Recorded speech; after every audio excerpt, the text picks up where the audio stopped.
Good morning, ma'am. Meron po tayo Arduino Uno board, tas meron tayo Arduino cable. Isasaksak natin yung Arduino cable sa port ng Arduino Uno. Next is isasaksak natin yung Arduino cable sa port ng laptop. Balik. Pagkatapos, bubuksan natin yung Arduino IDE ko.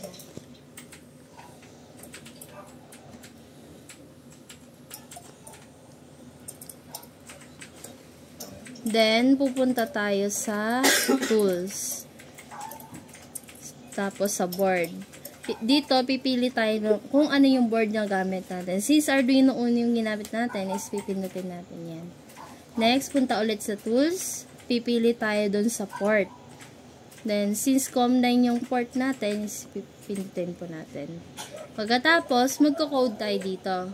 Pwede natin itong i-remain na nakalagay yung statement dito or pwede rin natin burahin. Tapos, maglalagay tayo ng code. Begin tayo sa big letter para hindi mag-error. Tapos, serial.begin. Ibig sabihin yan, dyan mag-i-start na yung sa system natin, yung sa pag-umpisa. Next, dito, yan.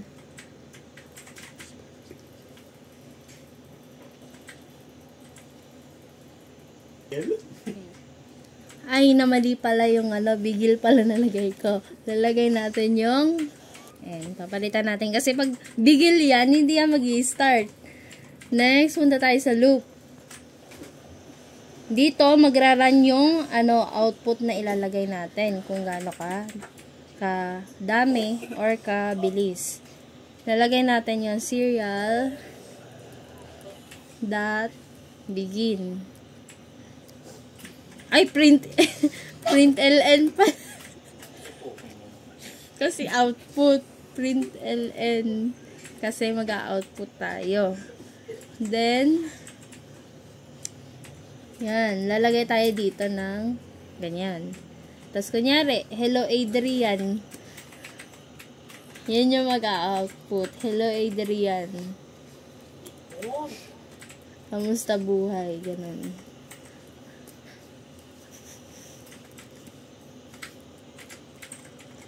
Then, wag natin kakalimutan yung terminator. Yan yung pinaka-important dyan eh. Kasi, mag-e-error yan. Pagkatapos, ilalagay naman natin kung gaano katagal yung pagra-run. 1,000. Tapos, ilalagay natin yung terminator.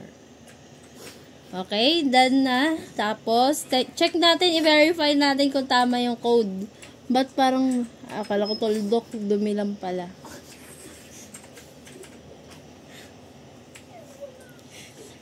Oh, na-done verify na. Tapos tingnan natin.